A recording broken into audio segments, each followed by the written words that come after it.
Ladies and gentlemen, today is August 21st, 2015. I am Jake Baldino, and I'm here to talk about all the cool stuff that happened in video games this week, and this show still doesn't have a name.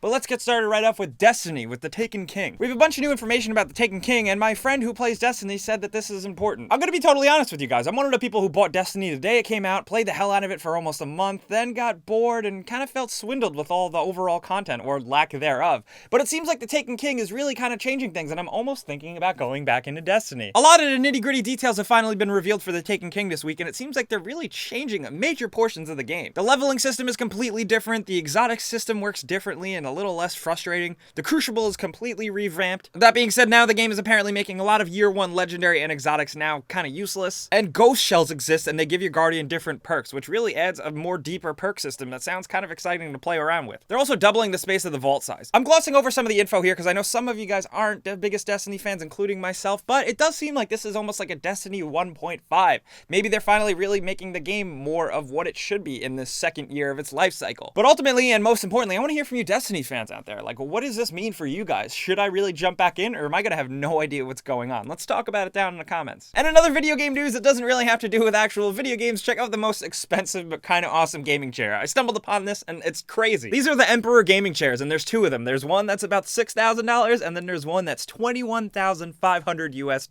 It's basically a big chair, and it puts a bunch of high-definition LED gaming monitors right in front of your face in a reclined position. So you can basically sit in front of a computer forever. This totally reminds me of being like the ship operator from Prometheus. Yes, I just referenced Prometheus. Or even that game designer in Grandma's Boy. Yes, I referenced Grandma's Boy. But this kind of makes me think, of course, these price points are like unobtainable for most people, but you know, it almost makes it seem like we're going a little bit towards like a Ready Player One style universe, where it's acceptable to sit down in a chair all day and just be absorbed by the internet or video games or what have you. And I think that's kind of crazy. And I'm not gonna lie, I want one of these chairs. What really had me excited this week are these photos that popped up on Reddit. Check out these Deus Ex Mankind Divided guerrilla marketing style posters. I love this type of thing. I love when any type of media or movie or game is advertised in a subtle way that kind of makes it fit into the real world.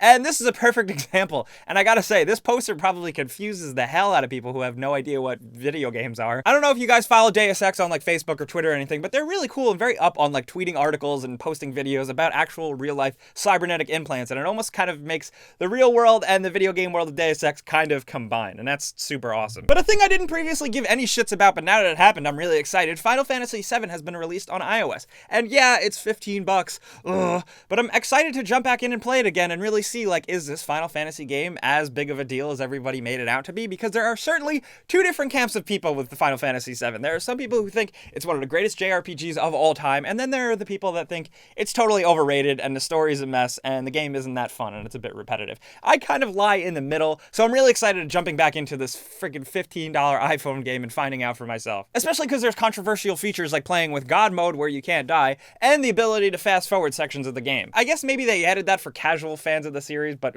casual enough to still spend $15 apparently to experience the game for what it is without actually spending 150 hours and beating the entire game. That being said, if Final Fantasy VII was one of my favorite games, I wouldn't like to hear about people fast forwarding through half of it just to get to the end or something, because that's a shame. But that brings up what I just talked about before. I want to know if you guys big fans of Final Fantasy VII, or you take it or leave it? And guys, like I've been saying, if you've been watching, this is a gaming news show, but I also like to just point out some cool stuff in video games I've seen this week, including this gif of Battlefield. Look at this shark.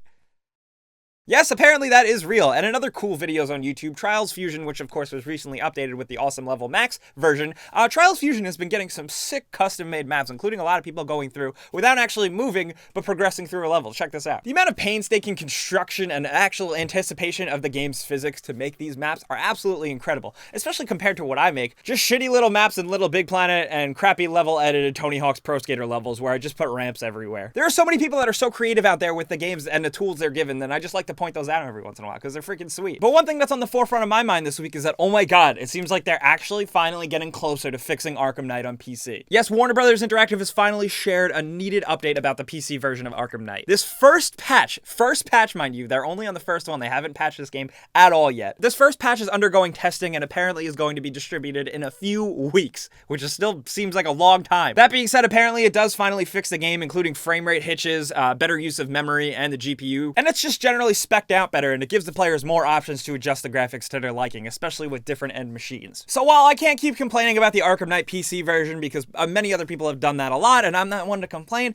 this is crazy how long it took. But then if you think about it, Assassin's Creed Unity took much longer to fix. You guys remember that? Did anybody even bother with that? Did anybody care, or was it just me? I don't know. That being said, there are a few people out there who were able to play Arkham Knight on PC fine and get through the entire game, so that's cool. But I think for the majority of players, this is such a freaking bummer, because Arkham Knight is a really awesome game and everybody's talking about it, and you would probably want to play it. Warner Brothers has, of course, given refunds to people who bought the game who were unsatisfied, but I think ultimately the people who stuck with it and didn't get a refund and are now finally going to be playing the game once it's patched, hook them up. Give them the season pass or something. I don't want to sound like an entitled gamer, but, you know, I think they deserve it. Just give them that content, because PC players have had it pretty rough. So those are the things I thought were most interesting to talk about in gaming this week. But the most interesting thing is that we got a giveaway. Check it out. 3DS owners, we're giving away copies of Puzzle & Dragons New Super Mario Bros. Edition. Check it out. It's really easy. All you got to do is just comment, let us know if you want it, and maybe you'll win. Be sure to definitely keep an eye on your YouTube messages, because we'll contact you and send these puppies out. This is unfortunately for North American residents only, but if you want one, let us know in the comments and maybe you'll be lucky. But speaking of comments and giveaways and all that stuff, we're about to hit 500,000 subscribers. Holy shit, all of us, we did it. I'm so excited, and I'm really excited for you guys to check out our 500,000 subscribers giveaway we got working on, so definitely check back for that. But if you did have a good time watching me and, you know, talking about cool video game stuff, maybe click the like button, because that's the best way you can help me out. If you want, you could also be my friend on Twitter. Follow me on Twitter. We can talk about video games whenever you want, because that's what I do. And if you're new, you should subscribe, because that's a given, because we do giveaways often and we put out videos every single day. But thanks for watching, guys, and I'll see you next time.